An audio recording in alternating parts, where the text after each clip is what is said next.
Dear friends, as a long-term sponsor of the European Sunday Alliance, I'm proud to support the goal of ensuring the work-free Sunday.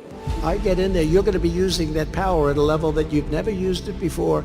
It's the biggest thing missing. We have to bring back our religion. We have to bring back Christianity in this country.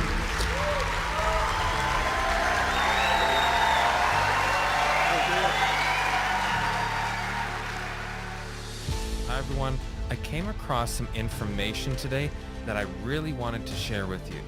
So I'm going to show you right now what we're looking at. And this comes from the Catholic Church in the European Union. So if we look here at the title, European Sunday Alliance issues new manifesto, promoting a work-free Sunday for all. In the view of the European Day for a Work-Free Sunday, 3rd of March, the European Sunday Alliance issues on Friday 1st, March 2024, a new manifesto stressing that synchronized resting time is an effective tool to counter loneliness and highlights its importance for the mental health of workers. Sounds all nice, but some of the quotes we're going to read after this because I want you to see the inner workings of what this means and how severe it means the situation actually is. But first, let's listen to the video. Dear friends, as a long-term sponsor of the European Sunday Alliance, I'm proud to support the goal of ensuring the work-free Sunday. A synchronized week time of rest is very important in our fast-paced world.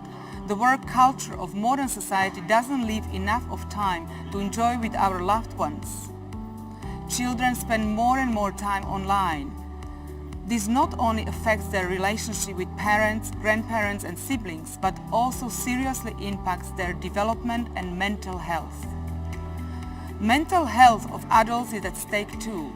As a member of the Committee on Employment and Social Matters, I repeatedly call on better work-life balance and more quality time offline, time spent with family and friends. Therefore, on the occasion of the European Day for Work-Free Sunday, I encourage all stakeholders to jointly continue our efforts to turn the idea of a synchronized day of rest into reality. It is essential for well-being of all citizens and better functioning societies. Okay, so it's just really emphasizing rest and family and all these things that seem really nice. But again, this is the Catholic Church in the European Union, and there is a manifesto promoting this. Here, the Alliance is a broad network of more than 100 national Sunday alliances, trade unions, employers, organizations, civil society associations, churches, and religious communities in the European Union. So what does this really mean? Well, we know from prophecy and all the things that we talk about on Amazing Discoveries that this is a very prophetic event. This isn't just about, purely work-free Sundays. So I want to go right now to some quotes to get a little bit more context, and then I'm going to show you another very interesting clip. With darkness coming to light. So what I mean by that, darkness coming to light, is in this first quote, we're going to see something very interesting. God has revealed what is to take place in the last days. Well, that's very good news. God told us ahead of time that we will know what is going to happen. We just need to study. Well, let's see what's going to happen. That his people may be prepared to stand against the tempest of opposition and wrath. So there's going to be some strife. Those who have been warned of the events before them are not to sit in calm expectation. So we're not just supposed to sit back, wait for all the events to arrive, and do nothing about it. We're actually supposed to do something. In calm expectation of the coming storm. So this is referenced as a storm.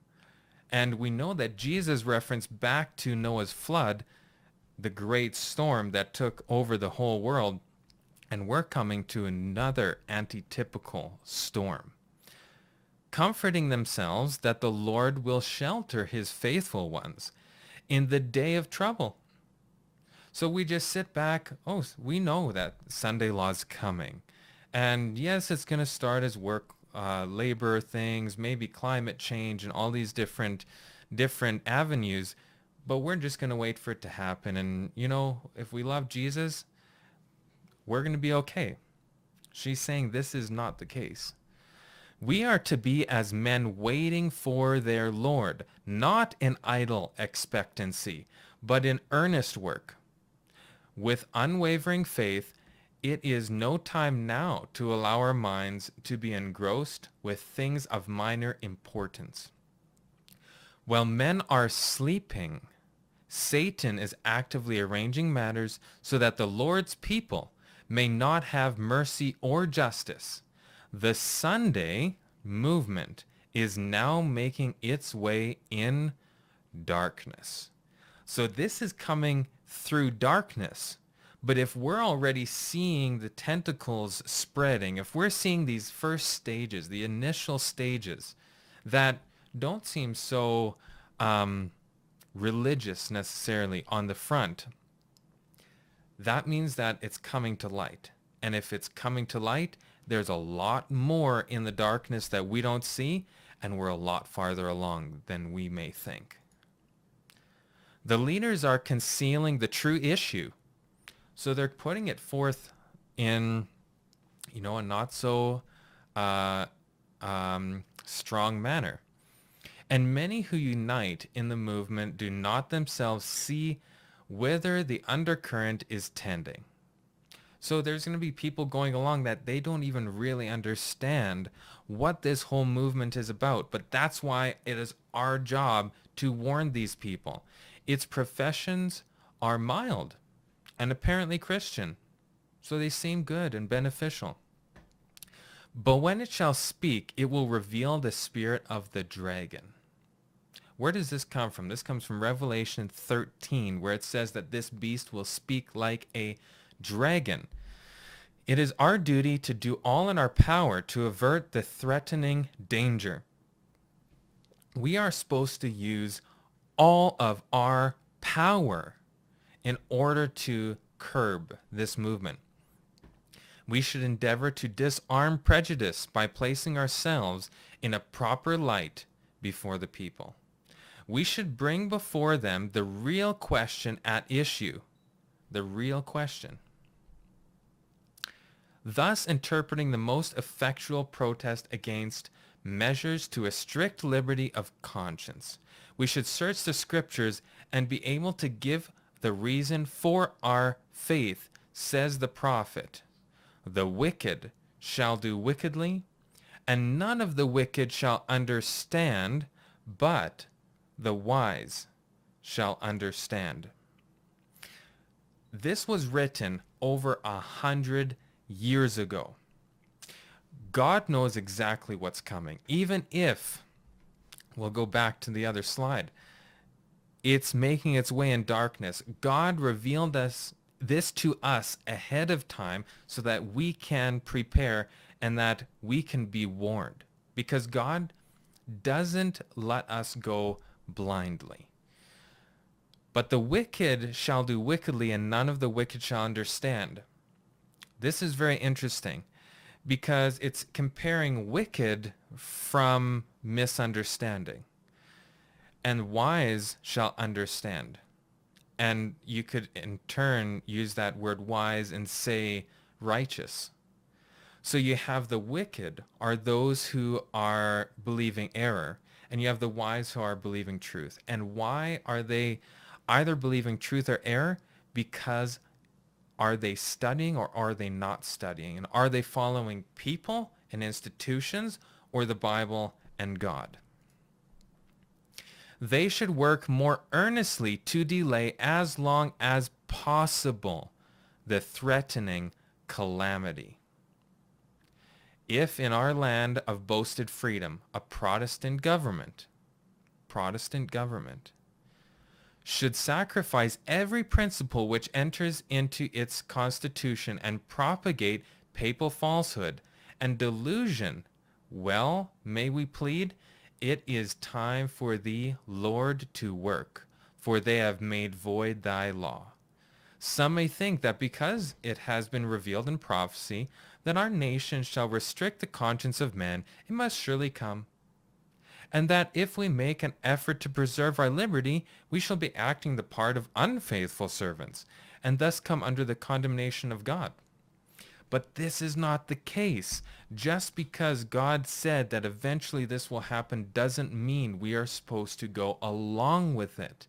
Because we're not supposed to go along with error in any way. Even if God says that error will happen, we should not go along with it. God warns us that there will be false Christs, but that doesn't mean we should go along with them either. So we need to make sure that we are standing up and warning people about this.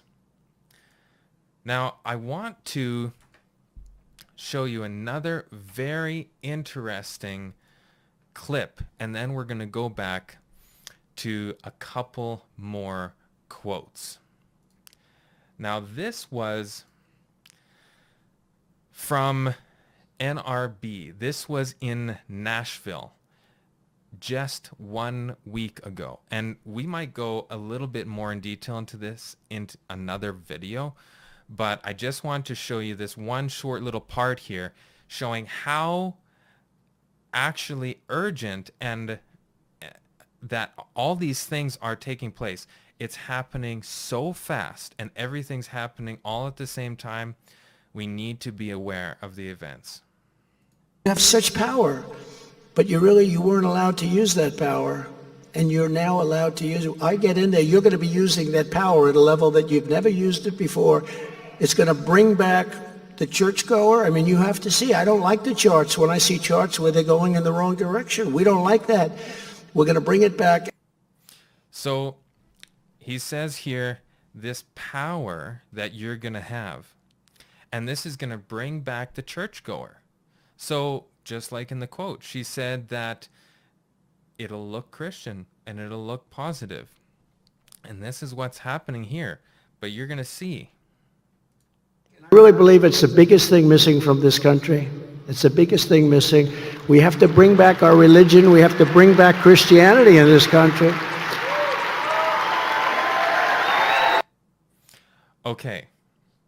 That's all I'm going to show of this right now, but he really said a lot here. And the thing we have to understand is when a politician comes and is saying things like this, it's connected to policy and procedures and law. So when he's saying this, you will have power back. What power is this? This is power to actually enforce religious laws. So this goes back to Revelation 13, where it says that actually the church and state will be mingled. We read in Mrs. White's writings that the toes of iron and clay represent the mingling of churchcraft and statecraft. And that is exactly what he's talking about here, that it'll come from a Protestant government. It'll come from someone who looks like they're doing a Christian service, but it's in so darkness that we can almost not even see how sinister the work of this is, and that it'll end up speaking like a dragon and persecution will follow.